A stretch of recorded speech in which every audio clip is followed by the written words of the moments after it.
இப்போ வந்து நம்ம பார்க்கக்கூடிய சம் வந்து சம் நம்பர் 18. அந்த சம் நம்பர் 18 முன்னாடி வந்து உங்களுக்கு வந்து இந்த எக்ஸ்பிளைன் பண்ணுறோம் பாருங்க.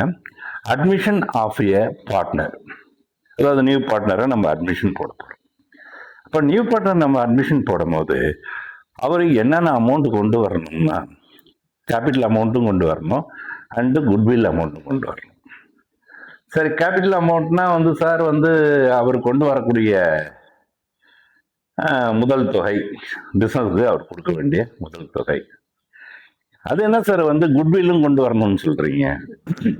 அதாவது நியூ பார்ட்னர் ஒருத்தரை வந்து உள்ள சேர்க்கும் போது ஓல்டு பார்ட்னர் 2 பேரும் என்ன பண்றாங்க, சாக்ரிஃபைஸ் பண்றாங்க. அவங்க கிடைக்கக்கூடிய லாபத்துல இருந்து தான் அவருக்கு நியூ பார்ட்னருக்கு பொறுத்த வரைக்கும் ஷேரிங், ப்ராஃபிட் ஷேரிங் ரேஷியோ வருது. அப்ப அவங்க 2 பேரும் தியாகம் பண்ணும் போது அவங்கள சாட்டிஸ்ஃபை பண்றதுக்காக நியூ பார்ட்னர் கொடுக்கக்கூடிய அமௌண்ட்டுக்கு பேர் தான் என்னது, குட்வில். இந்த குட்வில் பொறுத்த வரைக்கும் வேல்யூவேஷன் பொறுத்த வரைக்கும் எப்படி பண்றதுன்னு சொல்லிட்டு நம்ம இதுக்கு முன்னாடி சம்பள பார்த்தோம். இப்போ வந்து அதை வேல்யூ பண்ணி அதை சொல்லிடுவாங்க, நீங்க இவ்வளவு அமௌண்ட் குட்வில் அமௌண்ட்டா கொண்டு வரணும் அப்படின்ட்டு. அவர் கொண்டு வரக்கூடிய குட்வில் அமௌண்ட்டை யார் யார் பிரிச்சு எடுத்துப்பாங்கன்னா ஓல்டு பார்ட்னர் ஒன்லி தான் பிரிச்சு எடுத்துக்கணும். நியூ பார்ட்னர் கொண்டு வரக்கூடிய குட்வில் அமௌண்ட் யார் யார் பிரிச்சு எடுத்துக்கணும், ஓல்டு பார்ட்னர் மட்டும் தான் எடுத்துக்கணும். இதே இது சில சமயத்தில் பிஸ்னஸ்லயே வந்து குட்வில் அமௌண்ட் இருக்கும். அப்போ என்ன பண்ணுவாங்கன்னா, குட்வில் அமௌண்ட் எவ்வளோ அமௌண்ட் வேல்யூ பண்ணி அந்த வேல்யூ பண்ணுற அமௌண்ட்டை ஓல்டு பார்ட்னர் 2 பேர் தான் பிரித்து எடுத்துப்பாங்க. ஓகே, இது ஒன்று முடிஞ்சு போச்சு. இப்போ கொஸ்டினில் பொறுத்த வரைக்கும் இப்போ வந்து நான் நேராக சம்கே வந்துடுறேன். சம் நம்பர் 18 படிக்கிறேன் பாருங்க. Verma and Sharma are partners in a firm, sharing profit and losses in the ratio of 5:3. They admitted Ghosh as a new partner for 1/5 share of profit. அப்போ புதிய கூட்டாளியை கோஸ் சேர்த்துக்கிறாங்க. அவருக்கு கிடைக்கக்கூடிய, அதாவது கொடுக்கக்கூடிய லாப பங்கு எவ்வளவுனா 1/5. Ghosh is to bring 20,000 as capital. அப்போ கோஸ் வந்து கேபிட்டல் அமௌண்ட்டா எவ்வளவு கொண்டு வந்து கொடுக்குறாருன்னா 20,000 ரூபாய் கொடுக்குறாரு.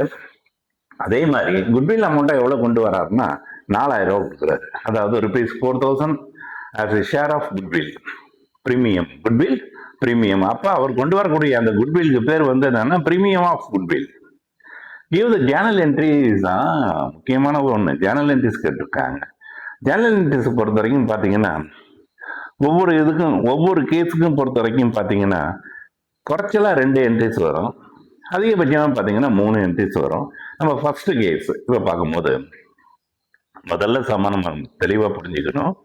ஓல்டு பார்ட்னர் பொறுத்த வரைக்கும் வந்து Varma and Sharma, new partner பொறுத்த வரைக்கும் கோஸ் வந்து குட்வில் அமௌண்ட்டை 20,000 ரூபாய் கொண்டு வராரு. அதே மாதிரி குட்வில் அமௌண்ட் பிரீமியமா எவ்வளவு கொண்டு வராருன்னா 4,000 ரூபாய் கொண்டு வராரு.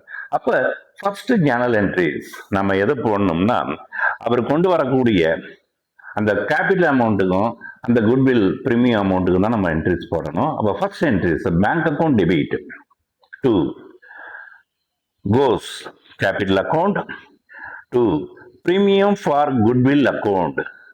பெருசா குட்வில் சொல்லி போடாதீங்க, அது அவர் கொண்டு வரக்கூடிய குட்வில். அதனால பிரீமியம் ஃபார் குட்வில் அக்கௌண்ட் எவ்வளவு அமௌண்ட் கொண்டு வராருன்னா, கிரெடிட்ல 4,000 ரூபாய் பிரீமியம் குட்வில், 20,000 ரூபாய் கேபிட்டல், ரெண்டுத்தையும் கம்பைன் பண்ணி பேங்க்ல பொறுத்த வரைக்கும், அதாவது டெபிட்ல பொறுத்த வரைக்கும் எவ்வளவு அமௌண்ட் போடுறீங்கன்னா 24,000 போடுறீங்க. இது ஃபர்ஸ்ட் என்ட்ரிஸ்.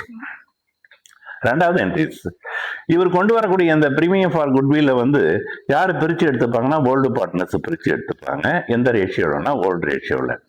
இப்ப பாத்தீங்கன்னா இப்ப பிரீமியம் ஃபார் குட்வில் எங்க இருக்கு, இந்த ஃபர்ஸ்ட் என்ட்ரிஸ்ல கிரெடிட்ல இருக்கு. இது செகண்ட் என்ட்ரிஸ்ல வரும்போது டெபிட்ல வந்துடுது. அப்ப premium for goodwill account debit எவ்வளவு amount 4,000 to Verma capital account 4,000 into அவருடைய ஓல்டு ரேஷியோ. ஓல்டு ரேஷியோ பொறுத்த வரைக்கும் பார்த்தீங்கன்னா எவ்வளோ கொடுத்துருக்காங்கன்னா 5:3. அப்போ 5/8 அடிச்சு போட்டிங்கன்னா எவ்வளோ அமௌண்ட் வருது, 2,500 வருது.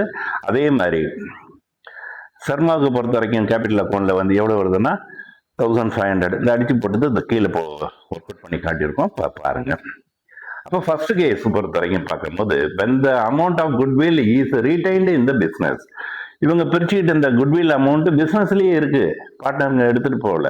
அப்ப 2 என்ட்ரிஸோட முடிஞ்சு போச்சு. இப்ப அடுத்த கேஸ், செகண்ட் கேஸ் இப்ப நம்ம பார்க்க போறோம். when the amount of goodwill is fully withdrawn, இங்க வாங்க, அப்போ ஃபர்ஸ்ட் என்ட்ரிஸ் வந்து நியூ பார்ட்னர் கொண்டு வரக்கூடிய கேபிட்டல் அக்கௌண்ட்டுக்கும் அதே மாதிரி கேபிட்டல் அமௌண்ட்டுக்கும் அதே மாதிரி வந்து குட்வில் பிரீமியத்துக்கும் என்ட்ரிஸ் ஃபர்ஸ்ட் என்ட்ரி. ரெண்டாவது என்ட்ரிஸ் வந்து பிரீமியம் ஃபார் குட்வில் அமௌண்ட்டை ரெண்டு ஓல்டு பார்ட்னர் ஓல்டு ரேஷியோவில் பிரிச்சுக்கிறது, இது எப்பொழுதும் உள்ளது. மூணாவது பொறுத்த வரைக்கும் பார்த்தீங்கன்னா இந்த செகண்ட் கேஸில் பொறுத்த வரைக்கும் அவங்களுக்கு பிரித்து கொடுத்த அந்த குட்வில் அமௌண்ட்டை அவங்க வந்து என்ன பண்ணுறாங்க, வீட்டுக்கு எடுத்துகிட்டு போயிடுறாங்க. ஃபர்ஸ்ட் கேஸில் வந்து பிஸ்னஸ்லேயே ரீடைன் பண்ணிட்டாங்க. செகண்ட் கேஸில் பொறுத்த வரைக்கும் அந்த ரெண்டு பார்ட்னரை என்ன பண்ணிட்டாங்க, அவங்களுக்கு கிடைச்ச குட்வில் அமௌண்ட்டை எடுத்துகிட்டு போயிட்டாங்க. இப்போ மூணாவது என்ட்ரிஸ் வருது. First entries bank account debited to Ghosh capital account to premium for goodwill account. அப்போ கடையில் பொறுத்த வரைக்கும் பிரீமியம் அமௌண்ட் ஒரு 4,000, இது அமௌண்ட் ஒரு 20,000, இது 24,000. இது ஃபர்ஸ்ட் என்ட்ரிஸ். ரெண்டாவது என்ட்ரிஸ் போடும்போது ரொம்ப ஈஸியாக நான் வச்சுக்கலாம். ஃபர்ஸ்ட் என்ட்ரிஸில் பிரீமியம் ஃபார் குட்வில் எங்கே இருக்குது, கிரெடிட்டில் இருக்குது. இது ரெண்டாவது என்ட்ரிஸில் வரும்போது டெபிட்டில் வந்துருச்சு. இந்த பிரீமியம் ஃபார் குட்வில்ல ரெண்டு பேருக்கும் பிரித்து எடுத்துக்கிறாங்க. அவங்க ரெண்டு பேர்த்தையும் என்ன பண்ணிடுறீங்க, கிரெடிட் பண்ணிடுறீங்க. அப்போ வர்மா கேபிட்டல் அக்கௌண்ட் அதே மாதிரி ஷர்மா கேபிட்டல் அக்கௌண்ட் அவங்க பிரித்து எடுத்துக்கிறது ஓல்டு ரேஷியோவில் பிரித்து எடுத்துக்கிறாங்க. 2,500 அதே மாதிரி 1,500 கிரெடிட்டில், டெபிட்டில் பொறுத்த வரைக்கும் 4,000 முடிஞ்சு போச்சு. இப்போ இந்த பிரித்து எடுத்துக்கிற அமௌண்ட்டு 2,500டையும் அதே மாதிரி 1,500டையும் இவங்க என்ன பண்ணிட்டாங்க, பிஸ்னஸ்லேருந்து எடுத்துகிட்டு போயிடுறாங்க. பிஸ்னஸில் ரீடைன் பண்ணல, பிஸ்னஸ்லேருந்து எடுத்துகிட்டு போயிடுறாங்க.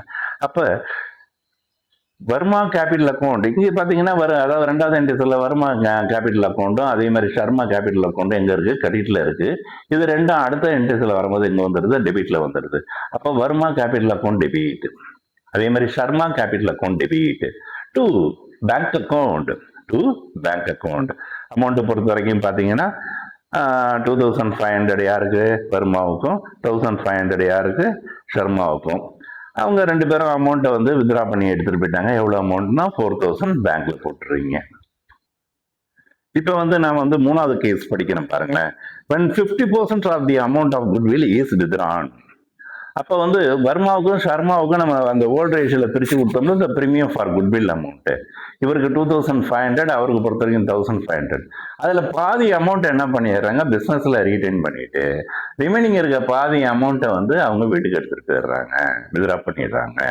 இப்போ பாருங்களேன், first entries bank account debit to Ghosh capital account to premium for goodwill account. Amount பொறுத்த வரைக்கும் ஃபர்ஸ்ட் என்ட்ரிஸ் உள்ள அமௌண்ட் உங்களுக்கு பொறுத்த வரைக்கும் தெரியும். டோட்டல் அமௌண்ட் டெபிட்ல 24,000, கேபிட்டல் அமௌண்ட் 20,000. அதே மாதிரி குட்வில் ஃபார் பிரீமியம் பொறுத்த வரைக்கும் பார்க்கும்போது எவ்வளோ அமௌண்ட்னா 4,000. அடுத்த ரெண்டாவது என்ட்ரிஸ், முதல் என்ட்ரிஸில் பிரீமியம் ஃபார் குட்வில் கிரெடிட்டில் இருக்கும்போது ரெண்டாவது என்ட்ரிஸில் அது எங்கே வந்துருச்சு, டெபிட்டில் வந்துருச்சு. அப்போ premium for goodwill account debit எவ்வளோ அமௌண்ட்டு, 4,000 போட்டிங்க. அந்த ஓல்டு பார்ட்னர் ரெண்டு பேரும் அவங்க ரேஷியோ விதம் பிரித்து எடுத்துக்கிறாங்க. 2,500 அதாவது வர்மா கேபிட்டல் அக்கௌண்ட் கிரெடிட்டில் 2,500 டு ஷர்மா கேபிட்டல் அக்கௌண்ட் கிரெடிட்டில் பொறுத்த வரைக்கும் 1,500. இந்த பிரித்து எடுத்துக்கிட்ட அமௌண்ட்டில் பாதி அமௌண்ட்டு 50% வர்மாவும் ஷர்மாவும் என்ன பண்ணிடுறாங்க, வீட்டுக்கு எடுத்துகிட்டு போயிடுறாங்க, வித்ரா பண்ணிடுறாங்க. இப்போ மூணாவது என்ட்ரிஸ் போடும்போது இங்கே பார்த்தீங்கன்னா அதாவது ரெண்டாவது என்ட்ரிஸில் வர்மாவும் ஷர்மாவும் எங்கே இருக்காங்க, கிரெடிட்டில் இருக்காங்க. இது மூணாவது என்ட்ரிஸில் வரும்போது எங்கே வந்துடுதுன்னா உங்களுக்கு டெபிட்டில் வந்துடுது. அப்போ Varma capital account debit, Sharma capital account debit to bank account. அப்போ 2,500ல் பாதி அமௌண்ட்னா 1,250, அதே 1,500ல் பாதி அமௌண்ட்னா 750 டெபிட்டில் வந்துடுச்சு. ரெண்டு அமௌண்ட் ஆட் பண்ணி கிரெடிட்டில் பொறுத்த வரைக்கும் எவ்வளோ அமௌண்ட்னா 2,000 போட்டாச்சு. இது வந்து தேர்ட் கேஸ். இப்போ ஃபோர்த்து கேஸை படிக்கிறேன் பாருங்க. when goodwill is paid privately. Fourth case என்ன சொல்லிட்டாங்கன்னா, குட்வில் அமௌண்ட் வந்து அதாவது கோஸ் என்ன சொல்லிடுறாரு, நான் ப்ரைவேட்டாகவே கொடுத்துக்கிறேன், தனிப்பட்ட முறையில் கொடுத்துக்கிறேன் அப்படின்னு சொல்லிட்டாரு. எந்த அமௌண்ட்டை, குட்வில் அமௌண்ட்டை யார் கொடுத்துக்கிறாரு, அவன் ஓல்டு பார்ட்னருக்கு கொடுத்துக்கிறாரு. அவர் கொடுக்குறாரு இல்லையோ அதை பற்றி நம்ம கவலைப்பட வேண்டிய தேவையில்லை. அப்போ அவர் ஒன்று தான் கொண்டு வர்றாரு, என்ன கேபிட்டல் அமௌண்ட்டு தான் கொண்டு வர்றாரு. அப்போ ஒரே ஒரு entries bank account debit to Ghosh capital account எவ்வளோ அமௌண்ட்டுன்னா 20,000. அப்போ ரெண்டாவது என்ட்ரிஸும் கிடையாது, அதே மாதிரி மூணாவது என்ட்ரிஸும் கிடையாது. அதனால தான் ரெண்டாவதுக்கும் நோ என்ட்ரிஸ் போட்டாச்சு, மூணாவதுக்கும் நோ என்ட்ரிஸ் போட்டாச்சு. ப்ரைவேட்லின்னு கொடுத்தா ஒன்லி கேபிட்டல் அமௌண்ட்டை மட்டும் தான் நீங்கள் கணக்கில் காட்டணும், குட்வில் அமௌண்ட்டை காட்ட வேண்டிய தேவையில்லை.